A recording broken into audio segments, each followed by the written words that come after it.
following was produced by Pirate Radio Studios Incorporated in Memphis, Tennessee.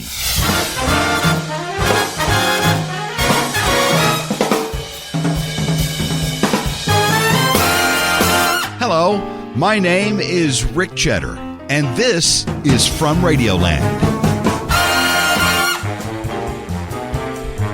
Greetings, salutations, hello, how's it going? Welcome to another episode from Radioland. Here in the summertime, one of the big pastimes that's been going around on the web, it seems, is this thing called marble racing. You know, there was a time a long time ago, kids used to play marbles, the game. You draw the circle, you have a big cat's eye, and you got to knock everybody else's marbles out, and you collect them, and it was gambling is really what it boiled down to in its early days. And marbles, you know, they went from that to being relegated into arts and crafts projects and such as that as it is. And now there's this new thing online where people are digging these really elaborate tracks. They're all downhill. It's like akin to a soapbox derby type thing with the cars that the Boy Scouts do. But they've got all of these marbles, all different colors, and everybody. I presume they wager on who's going to win. And these are like 4 and 5 minute long races. They're fairly elaborate. And on video, there's a commentary. There's a guy calling the race. They refer to each of the marbles have a name. There's like 20 or 30 of these little these marbles rolling down through the sand trenches, and it's a trip to see. But after you've seen one or two of them, you're kind of. And what's funny is the commentators they refer to the marbles as he. You know, here's the Black Mamba. He's trying to make a run into first place as he rounds the corner. Yeah, come on, it's silly, but. And a lot of effort goes into this to make it happen. It's, you know, to each their own, I suppose. It's great. I'm glad people are having some fun with it. But you know, in this day and age, in video and YouTube, it wouldn't survive except in that aspect. Speaking of YouTube, this show from Radioland is making an appearance on YouTube. On a permanent basis, apparently. You'll be able to subscribe to it. We're on camera right now, actually. Not that you're seeing much. It's just me sitting here at the mic. I can deliver special little hand messages to the people that are watching. See, if you want to see it, you're more than welcome to do so. A lot of people like to consume podcasts through YouTube. So there's that. That's going for you. That's a pretty groovy thing. And in this day of video on demand, people getting excited about what's available out there, this seems like a pretty logical step. So, you know, Radio Memphis, the Radio Memphis page, you can subscribe to it. You'll get notified when there's a new video that comes up. We're going to be doing a lot more with that page, which is kind of cool. So that's going to be happening, and we figured, why not? Let's put Radioland up there and give it a go and see how it goes. Plus, you know, you can comment on some of the things that are said on there if you'd like. The internet, of course, is filled with trolls, so I'm sure somebody will complain about some of the things that I'll mention in this episode. It's just that's the way it goes. So yeah, you'll be able to find it there. And yeah, as far as the video here, I know the quality isn't, you know, stellar. It is 1080, but the resolution of this particular camera that we have in here is not perfect for this. It's perfect for now. We'll probably change it up as we go along. But nevertheless, from here on out on YouTube, you'll be able to find From Radioland. Coming up on this episode today, we've got some music for you. Mike Dees will be making an appearance. Performing a tune called It's a Hit. It's a great tune. It involves a theremin and a sitar and a lot of kind of a groovy rock and roll thing. Mike's a great guy, so that's coming up. And what I wanted to get into this time out is along the same lines of where we started here at the beginning of this show, which is about video.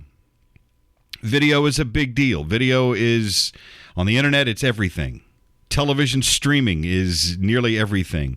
You have a lot that's going on in terms of streaming television because, you know, the cable companies are trying to figure out how they're going to stop the mass exodus of people that are subscribing to their services.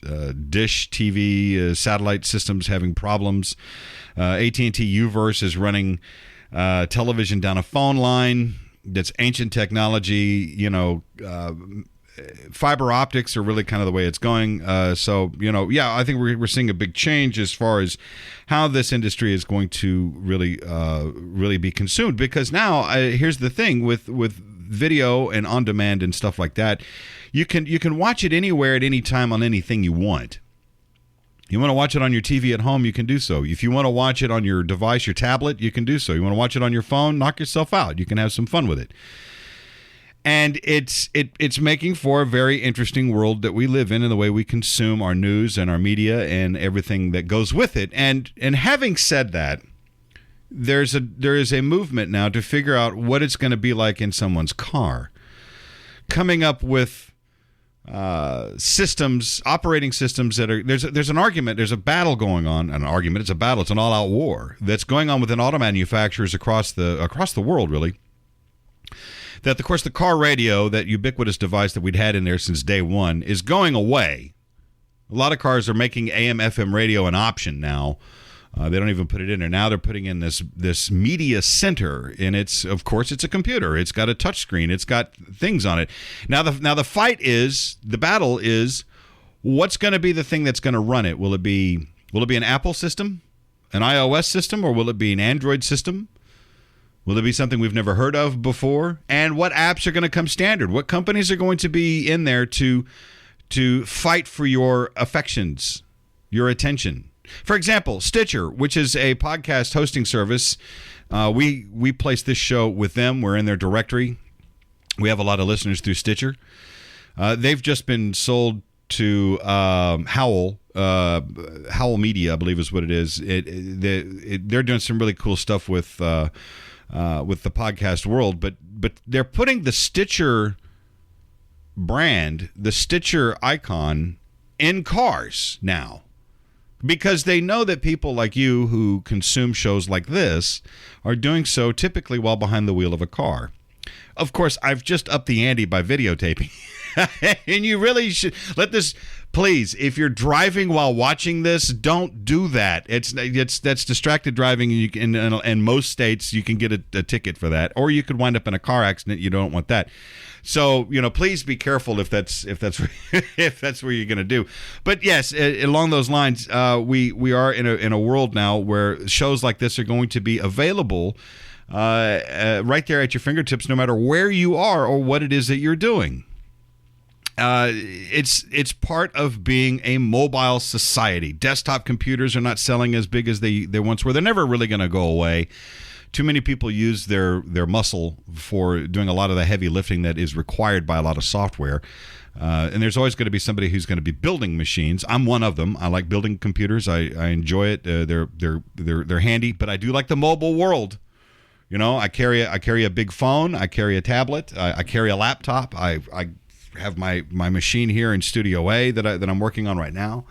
I'm as connected and plugged in, I think, as one human being could possibly be. Except I don't.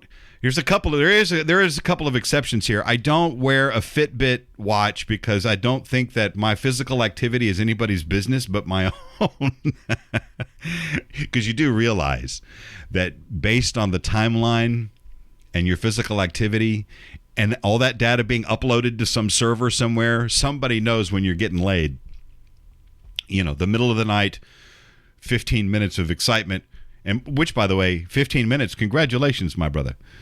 That sort of thing is trackable. It's translatable. It's a little too much information. And the other exception to this is Facebook.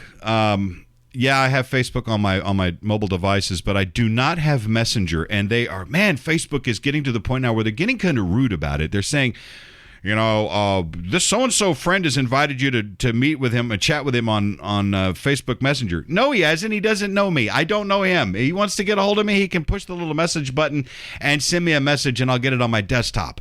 Or I'll get it in the online version of the thing. But that's just it. Part of the problem is that the messaging... The messenger thing is taking up more real estate on people's phones, and now they are making it to where Android cannot access Facebook's mobile site. Like say you use what do you call it, Google Chrome or Firefox or whatever, they make the messaging part of it unavailable on their mobile site for Android users. I don't know how they're pulling that off, but they are doing it. So it's ultimately going to get down to the point where unless you check in onto the desktop version of a computer someplace, you won't be able to get that message unless you have Messenger on your device. I don't want Messenger on my device, mainly because there's some really interesting privacy issues. We've discussed this before. They want you to activate your camera for them. They want access to everything that you've got. I don't know that I'm comfortable with this. I've read a lot of reports that say it's no big deal. Nobody's getting worked up about this. It's fine. It's easy. It's a piece of cake. Let's just say, in my case, the jury is still out. Perhaps someday I'll get onto the Messenger, but for now, no. I'm pretty good, you know. I've got a lot of email accounts as it is. I've got Twitter. I've got Instagram. I got all that stuff, and I don't need any more. I'm good. Trying to cut down. See, I appreciate it. But it does go back to the thing about video. Because now one of the new technologies is 360 video. 360 video is pretty slick. I'm sure you've seen it. A lot of companies are using it as a marketing tool, a manufacturing thing, a way to make a commercial with a camera, and it's about the size of, say, a volleyball or something, maybe smaller. It's got camera lenses all over it, and you're able to get literally a 360-degree view of everything around you. And I'm not even sure exactly how the technology works. I just know that it's pretty slick. That whoever's looking at it when they have their phone and they turn it sideways and they're looking at something, when they move the phone around, they're looking around the room as though it's just sort of kind of a magical little window into the room. That's pretty cool. It's, we're not going to get into holograms just yet, but we do have that. Which brings me to this. The porn industry, when y'all are done giggling, I'll continue. The porn industry has always been on the forefront of all technology, especially when it comes to digital media. We've discussed this before. They were the ones that settled the fight between VHS and Beta. They were the ones that pushed the Blu-ray system ahead of DVD. They're the ones that figured out credit card transactions online. They are the ones who figured out things like Skype and Google Hangout because they were using it for interactive weirdness online. Or however the case may be, whatever works. Whatever turns one's crank. But they were the forefront of all of it. Now, with the Oculus Rift, the 3D immersive experience that's going on, there's already porn out there with it. I bet my bottom dollar on it. Pardon the pun. But how long is it going to be until the 360 view of naked people doing what they're doing going to be a thing? It may not. I don't know. I don't know that it would be that. I don't know that pornography needs to be that immersive. Once again, let's just let the jury sort that out. Let's just see how people, because it's all based in demand. If people want something, they're going to get it. They're going to do it, and it'll be that big a deal. Here's something else too. Speaking of cameras, security cameras are everywhere. I don't know if you've given it much thought. When you go on about your day, whatever your routine is, let's say you're like a lot of people, you get up every day, you have a bite to eat, maybe a cup of coffee, you get in your car, you go somewhere, a job perhaps. After your job, middle of the day, you may go off to lunch. You go back to the job. Afterward, you're maybe running some errands, going to the store, picking up a few things that you need around the house, stopping off at the liquor store because it's been a rough week, or you're just out of liquor. And then you go home. And then maybe pick up the other half and go out for a bite to eat, maybe for dinner, maybe go somewhere for dinner, perhaps a movie, then you're back home. And during that time, your image has graced a lot of cameras. They are everywhere. And it's to the point now where we have in place a basic premise of law, which states, to wit, and I paraphrase, when you are in public, you have no expectation to a right of privacy. I bring this up because where I live in Midtown Memphis, an area called Cooper Young, there are people that live here that really want cameras all over the neighborhood to stop crime. They think that cameras in their place, just by their very existence, will stop crime. I don't know about you. I've watched the local news. A crime has occurred. It makes the show. And the police release security footage, closed-circuit cameras, and it's a fuzzy image that looks like could be Bigfoot. You don't know who that person is. So it really doesn't solve the crime. People know this. They don't give a shit when they commit the crime. They're going to go and they're going to do it regardless of whether there's a camera there or not. Here in our neighborhood, it's become a bit of a sticking point. And the battleground for this is in social media. And it's occurring on a social media site called Nextdoor, of which I have an account with. I don't say much on it anymore because apparently my sense of humor is not very much appreciated there. That's fine. That's okay. I just, these are sensible people. They just don't want to have their sensibilities provoked, and that's okay. But when the city of Memphis granted a financial grant to our area for some ridiculous amount of money, it was decided before anybody else could really have much of a say in it that cameras were going to be installed down here. Now, all right, that's all well and good. Picture our neighborhood as kind of a big square. So you have 4 major boulevards that surround our little village. And in the middle of this is the entertainment district, if you will. And then you got a bunch of people that live down here. It's an old neighborhood built at about between 1900 and 1910-ish. This house that we live in it was built in 1910. Anyway, because it's Midtown, because of its proximity to other troubled neighborhoods, we do get some bleed over from crime. We got some young criminals that like to come in here and they're holding people up. They're breaking into cars. They're just doing what criminals do. They're just causing problems. They're breaking into people's houses. It happens. It's unfortunate, but it does. Having said that, this big movement now is to spend all this money to get all these cameras up. Now, the first move was to put cameras in all of the major entrances to the neighborhood. No expectation of privacy anyway. That's fine. I get that. They're saying that if something happens in the neighborhood, then perhaps they can go back to those cameras and they can see if they can find a car coming in or out. There's a lot of traffic down here. I don't know how they're going to insinuate so they get a traffic. If you're going to get a tag number off of this thing, we don't know. Nighttime, what's going to happen? The night vision of these cameras in cooperation with a floodlight look pretty damn good. I will say that. The problem is you got to be within 10 or 15 feet of the damn camera. That's not a good thing. So now we go down this road of having cameras in the major entrance and exit points of this neighborhood. And there'll be signs, there'll be notifications that this activity is going on. They're just polite like that down here. Dear criminal, you are on camera.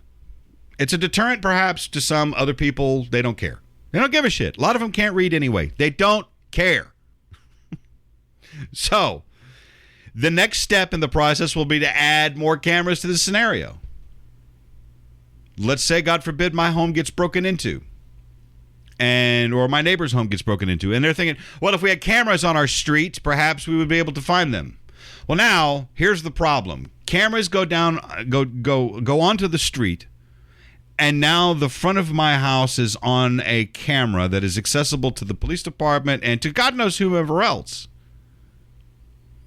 Now the assumption of privacy is becoming a little more diminished in my own front yard, in my own property, on my own front porch. Or if a neighbor behind me has an issue with an alleyway, next thing you know, there's a camera down there that may happen to catch what's going on in my backyard. Do I want that as well? It has been argued since the founding of this country that if you sacrifice your freedom for security, you deserve neither. I don't want to live in the surveillance state. We've accepted it now. There are cameras every fucking way, every place we go, or everywhere. That's fine. I deal with them in my own special way. Here in town, here in Memphis, we have this thing called Blue Crush, and I'll out it every time. Not every time, but a lot of times when I drive by it, I'm giving them the finger. Hey, print that. Go find that. That's my freedom of speech. And it's not illegal, so yeah. But I'm the guy that does that. Do the presence of police cameras negate any crime? It's negligible at best. What are they going to see? What are they going to see when the crime is being committed? If there's somebody that's monitoring it live, that which entails manpower to somebody to sit there and blindly stare at these monitors for hours on end, mind-numbingly, simply boring work, shit's going to fall between the cracks. Something records, it's on a loop, and then something happens, they can go and they can pull the tape and they can find the incident. Perhaps. What are they going to see? Some blurry shit, maybe a car, but it's no different than what typical eyewitnesses are going to give the law enforcement folk, which I don't know. These aren't traffic cameras, which is another sore subject with me. By the way, if you get a ticket on a traffic camera in Memphis, don't pay it. They won't come after you. It's a scam. A good chunk of that money goes to another. It's a long story. We'll get into that some other time. The idea that these cameras now have followed us from the general public now into our community to stop or negate criminal activity is a problem with me. Because I don't think that cameras have the greatest track record in solving a lot of crime, especially in today's day and age. A good camera is not that cheap to begin with. I'm talking a good camera. The one that we're using on this show, no, it's not that great of a camera. It's doing a fine enough job for our needs right now. But in this particular case, I don't believe that a heavy use camera like this is going to be that good. And there again, there is that assumption of somebody, wherever it is, if I walk out into my backyard in the middle of the night to take a leak with a beer in my hand and a cigar in my mouth, I don't necessarily need to have that broadcast to the community association. That's just one of those things. Oh, I can hear it now. Oh, Rick, you're jumping the gun. You're not paying attention to what's going on out there, and you should join the neighborhood watch. Bitch, I am part of the neighborhood watch. I live here. I come and I go, and I watch what's going on. I watch for my neighbors. I make sure that they're fine. I know that they're doing the same for us. That is the essence of neighborhood watch. Does it necessarily need to be organized? Because what are we going to do? Somebody going to call the cops? Somebody's going to call the cops anyway. Most people are decent human beings. They're going to do these things without compunction. Most people, there's not, there's a few that go, I don't want to get involved. But there's always going to be somebody that will take care of it. You always look for the helpers. They're there, as Fred Rogers once said. And it's no different than any type of neighborhood. God forbid something should happen with us. I know that my neighbors would be there to because it happened. I mean, right here in this very room that we're in Studio A, about 5 years ago, a tree limb from the neighbor over here came down, took the back wall of this room off. That wall came off. Water was pouring in right here where I'm sitting. It was a mess. This room was destroyed. Not within 5 seconds of that event happening. Thank God I wasn't in here. But after 5 seconds of that event happening, my phone rings, and it was my neighbor wanting to know if I'm okay. That's neighborhood watch. Next door, the social media thing is now turning into a bitch fest because of people. If you state an opinion like I have done in the past, comedic or not, or if I use the vehicle of comedy to express my point of view, then people that get their feelings hurt. I've had a post that was flagged as inappropriate, and I'll tell you. I think I mentioned it here before, but I'll tell you what happened briefly. There was somebody had written, they had posted in next door that they were on their way home and they saw a man who was naked walking down the sidewalk. Obviously a little unhinged, but he was naked. He wasn't a threat to anybody. He was just naked. And instead of calling the police, this person takes to social media and decides to present the story there, of which somebody said, why didn't you call the police, and all this other, and there's all these, call the police. And then I jumped into it and I said, well, to be fair, it is a nice night for a walk. And that post got flagged as inappropriate by somebody who was offended by that remark. And they went so far as to say that sexual assault was not funny. There was no sexual assault. Just the fact that somebody is walking sans pants doesn't necessarily make that sexual assault. Did his penis make contact with you? I don't think so. Are you offended by what you saw? Absolutely. What happens? Absolutely nothing.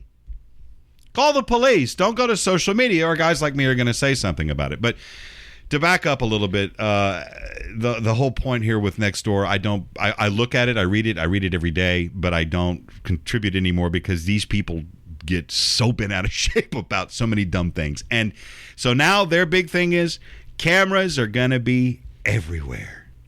As I say this on camera in my own studio. I know this to be okay because I placed said camera here and I've set it up in here, so it's the benefit of all of those new subscribers over on YouTube.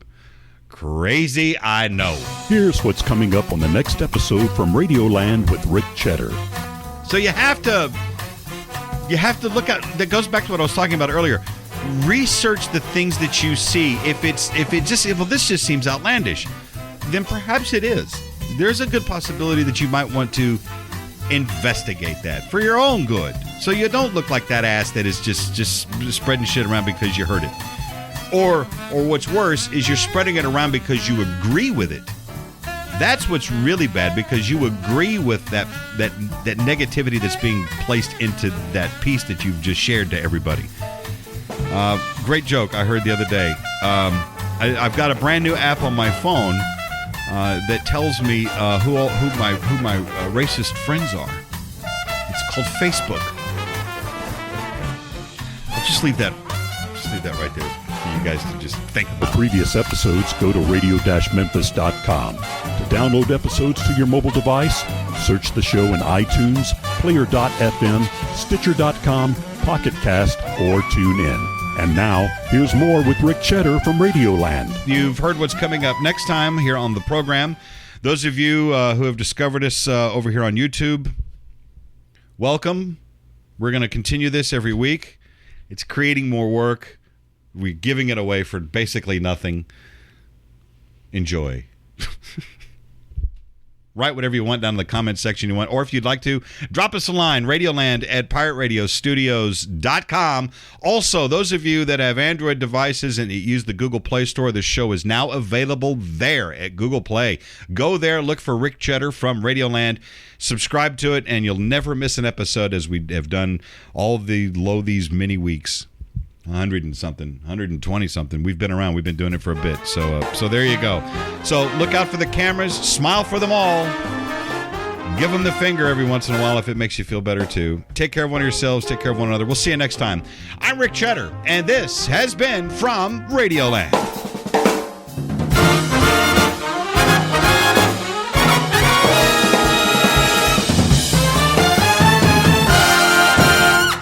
Ric Chetter from Radioland is produced by Pirate Radio Studios Incorporated, Memphis, Tennessee. All music performed during this episode was used by permission.